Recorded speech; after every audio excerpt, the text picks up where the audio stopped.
Assalamualaikum warahmatullahi wabarakatuh. Salam sejahtera bagi kita semua. Pada video ini, kita akan melanjutkan materi kedua tentang teks iklan, slogan, dan poster. Tepatnya pada KD 3.4 tentang jenis, pola penyajian, dan kaidah kebahasaan teks iklan, slogan, dan poster. Namun sebelumnya, bagi kamu yang belum subscribe channel ini, silahkan subscribe terlebih dahulu dan jangan lupa juga untuk like, komen, dan share video ini kepada teman-temanmu. Seperti yang saya sampaikan di awal, pada video ini kita akan membahas lebih lanjut tentang jenis-jenis, pola penyajian, dan kaidah kebahasaan yang berhubungan dengan teks iklan, slogan, dan poster. Langsung saja kita masuk kepada bagian pertama, yaitu jenis-jenis slogan, iklan, dan poster. Pada dasarnya, iklan yang sering kita jumpai baik itu di media sosial ataupun cetak dapat dikategorikan menjadi 3 kelompok, yaitu berdasarkan sifatnya, berdasarkan tujuannya, dan berdasarkan ruangnya. Berdasarkan sifatnya, iklan dibagi lagi menjadi 2, yaitu iklan niaga dan iklan non-niaga. Yang dimaksud dengan iklan niaga adalah iklan yang dibuat agar masyarakat mengetahui adanya produk ataupun jasa yang sedang dijual. Maka dari itu, tujuan dari iklan niaga adalah agar masyarakat tertarik untuk membeli dan menggunakan produk ataupun jasa yang ditawarkan. Ciri-ciri dari iklan niaga adalah adanya unsur penawaran terhadap barang ataupun jasa yang sedang dipromosikan. Contohnya, iklan sepeda motor Honda, iklan mie sedap, iklan minuman susu beruang, dan lain-lain sebagainya. Berbeda halnya dengan iklan niaga yang lebih mengutamakan keuntungan, iklan non-niaga bertujuan untuk memperkenalkan dan menawarkan kehidupan yang lebih baik. Iklan ini disebut juga sebagai iklan non-komersil atau disebut juga sebagai iklan layanan masyarakat. Contohnya, iklan anti narkoba, iklan jauhi narkoba, iklan untuk mengajak agar hidup hemat, iklan untuk menghemat air, dan lain sebagainya.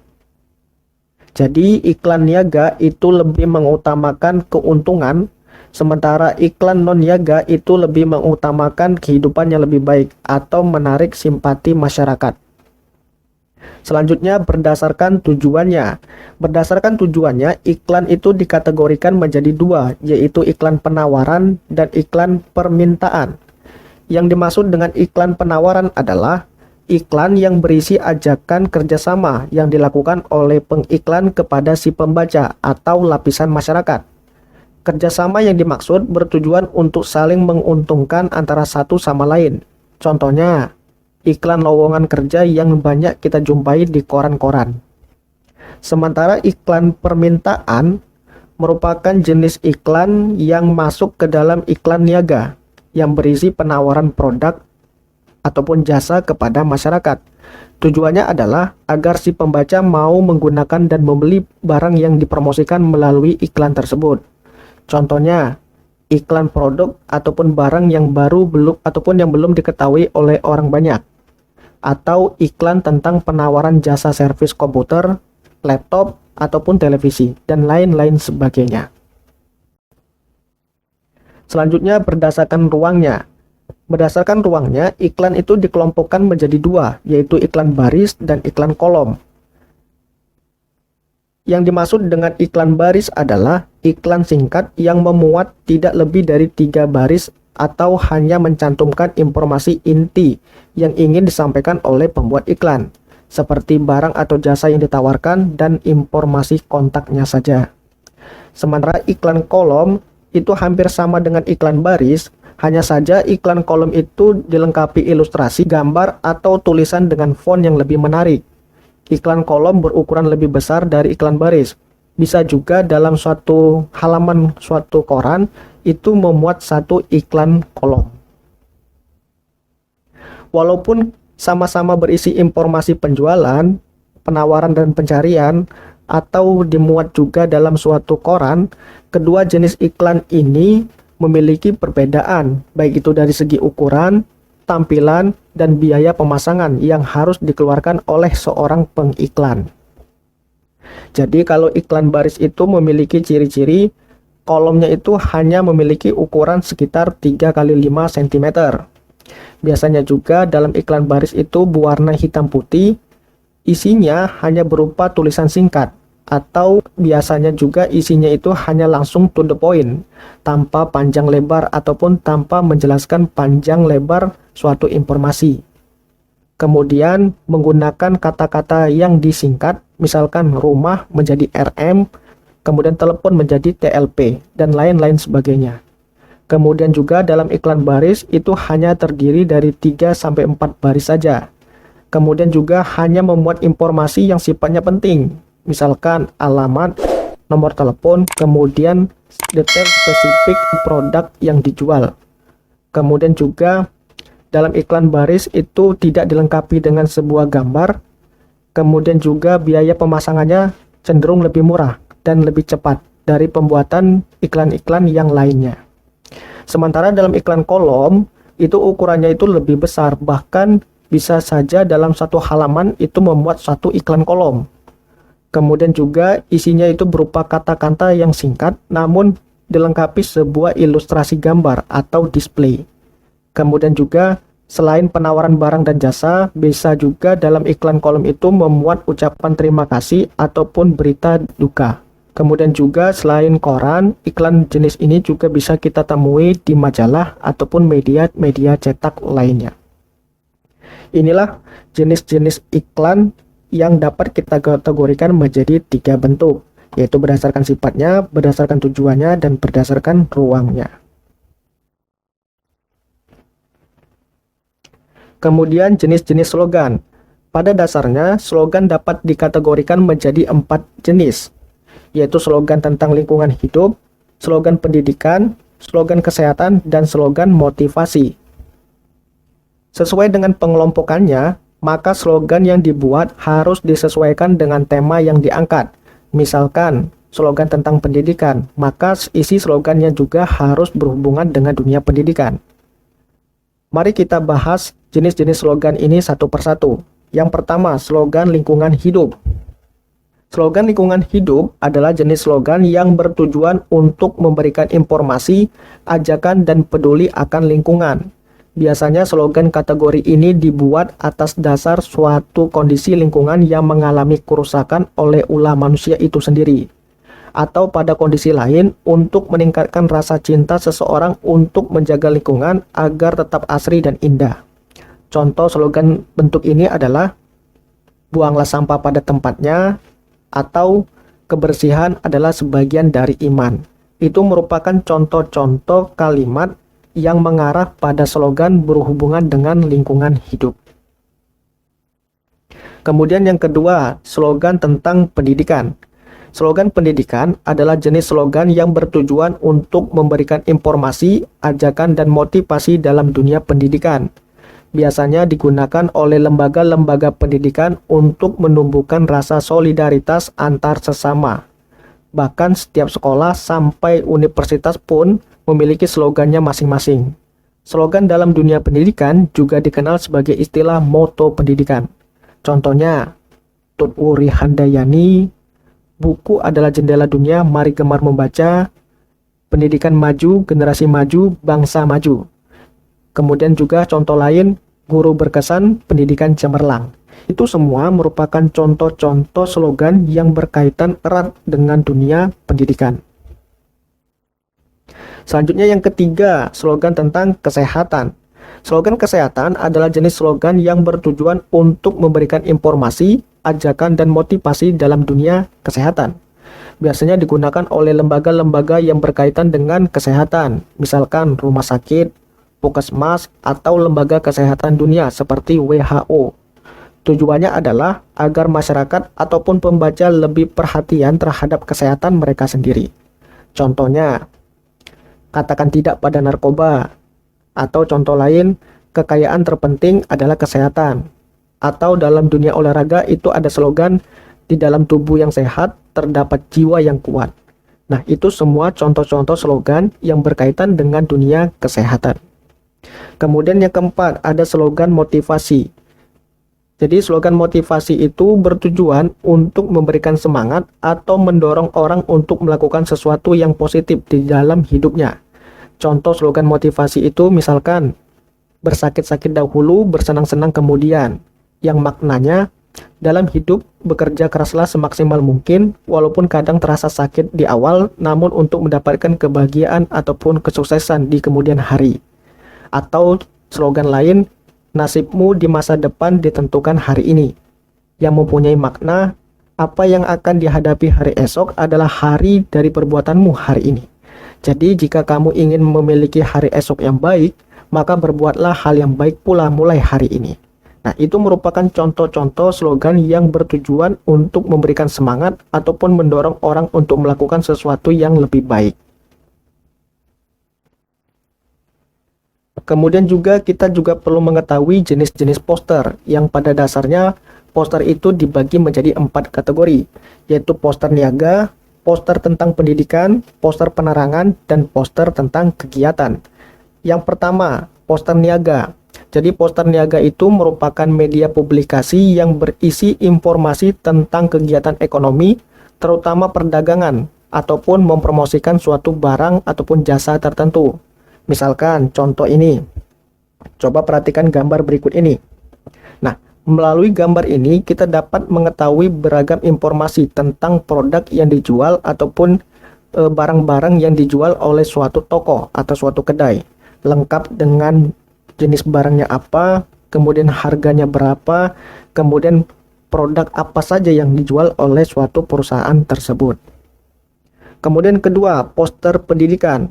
Jadi poster pendidikan itu merupakan media publikasi yang berisi informasi yang sifatnya mengedukasi. Misalkan poster 5S tentang salam, senyum, sapa, sopan, dan santun, atau poster tentang bahaya narkoba, atau seperti gambar ini yang mengajak kamu untuk menjaga lingkungan di sekitar sekolahmu.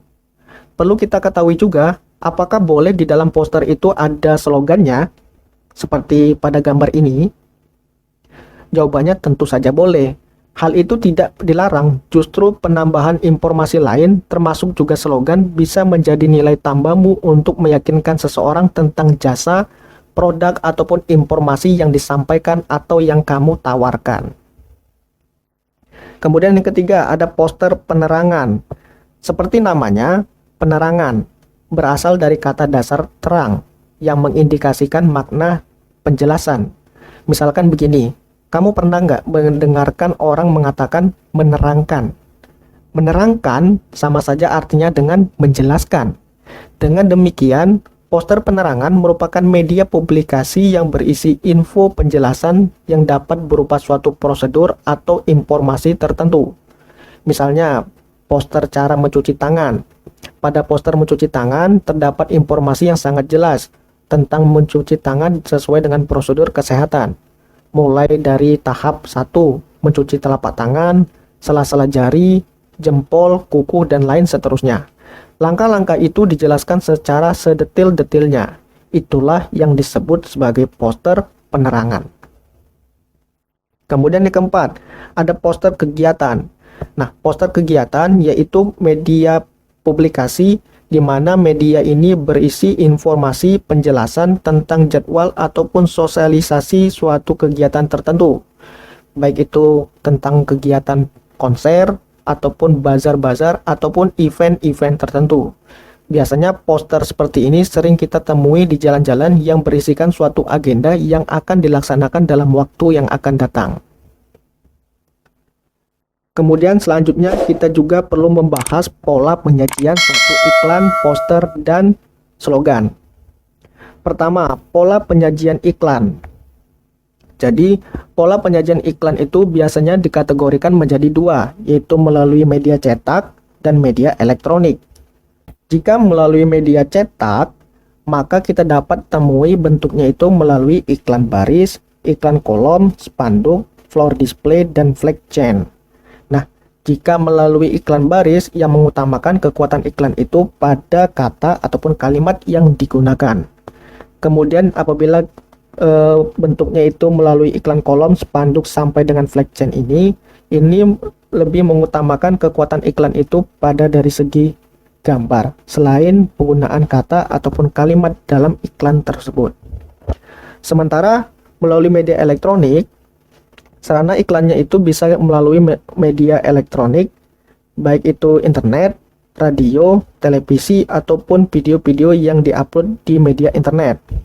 Nah, jika melalui media internet, maka sarananya itu lebih tepat menggunakan gambar ataupun kata ataupun kalimat. Apabila sarana itu lebih diutamakan melalui radio, maka lebih baik iklan tersebut dibuat melalui penggunaan kalimat yang penyampaiannya melalui suara. Kemudian juga apabila iklan tersebut dimuat dalam media televisi ataupun iklan internet, maka suatu iklan tersebut akan lebih baik jika menggunakan ataupun menggabungkan beberapa sarana, baik itu suara, gambar, tulisan, ataupun gerak. Ini semua merupakan pola penyajian sebuah iklan yang umumnya kita temui dalam kehidupan sehari-hari. Kemudian kedua, pola penyajian dari sebuah slogan. Jadi dalam media slogan, kita juga dapat melihat bahwa pola penyajiannya itu melalui dua bentuk, yaitu media cetak dan media elektronik. Jika bentuk penyajiannya pada kaos ataupun pada suatu plakat, maka gunakanlah kata ataupun kalimat yang sesuai dengan ukuran dan ruang dari plakat ataupun kaos itu sendiri. Jadi jangan sampai ruang tulisan yang terbatas pada kaos ataupun plakat diisi dengan tulisan ataupun kalimat yang panjang. Kemudian, jika slogan itu dibuat pada blog ataupun radio ataupun internet, maka sarana penyampaiannya juga perlu disesuaikan. Jika di blog, gunakanlah sarana ataupun kalimat yang dapat menarik pembaca. Apabila menggunakan radio, gunakanlah kalimat dengan perpaduan suara yang sifatnya menarik, sehingga orang yang mendengarnya juga merasa tertarik dan dapat teringat dengan mudah. Kemudian pola penyajian poster. Nah, biasanya poster ini hanya melalui tulisan ataupun kalimat saja, karena pada dasarnya poster itu hanya berbentuk media cetak untuk menyampaikan informasi dari sebuah iklan.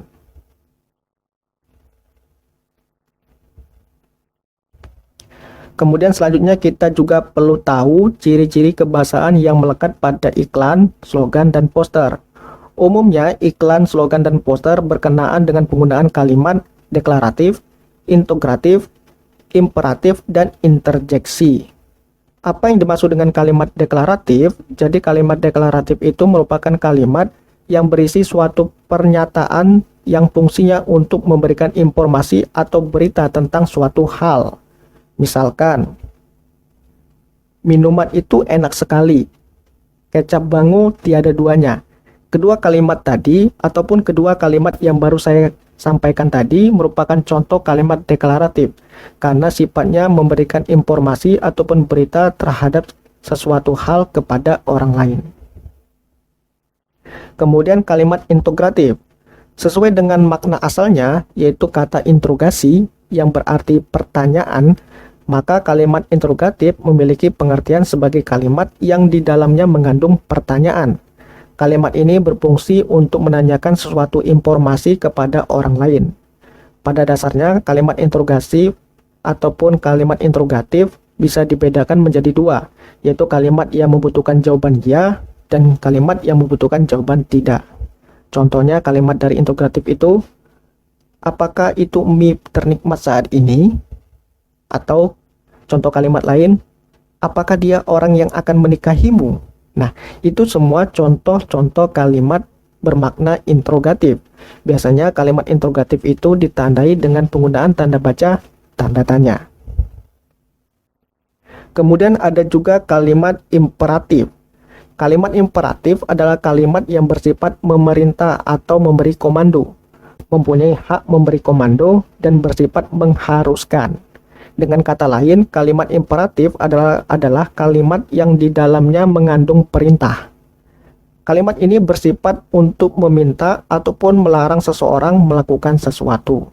Contoh kalimatnya, misalkan seperti ini. Dalam 24 jam, tamu dari luar kota harap lapor. Atau contoh kalimat lain, buanglah sampah itu pada tempatnya. Nah, kedua kalimat yang baru saya sampaikan tadi merupakan contoh kalimat yang bermakna perintah, yang mengharuskan seseorang untuk melakukan suatu tindakan yang kita inginkan. Kemudian yang terakhir ada kalimat interjeksi. Apa yang dimaksud dengan kalimat interjeksi? Jadi kalimat interjeksi itu adalah jenis kalimat yang isinya mengandung ungkapan rasa hati si pembuat kalimat. Agar ungkapan rasa hati itu kuat, maka ditambahkan tanda baca seru pada kalimat yang dibuat ataupun pada kalimat yang ditulis. Contoh dari kalimat interjeksi itu misalkan seperti ini. Yuk kita selesaikan tugas ini secepatnya. Atau contoh lain, jangan lupa, ayo kita ramaikan lomba tahunan ini. Nah, contoh-contoh tadi itu merupakan contoh kalimat yang bermakna interjeksi. Dan biasanya kalimat interjeksi itu dalam dunia tulisan ditandai dengan penggunaan tanda baca, tanda seru. Itulah sekilas penjelasan singkat tentang jenis, pola pengembangan, dan kaidah kebahasaan tentang teks iklan, slogan, dan poster. Saya harap penjelasan ini dapat kamu pahami.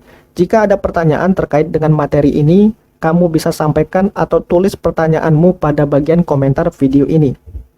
Saya rasa materi ini saya cukupkan sampai di sini. Saya mohon maaf jika banyak kekurangan, dan saya akhiri video ini. Wassalamualaikum warahmatullahi wabarakatuh.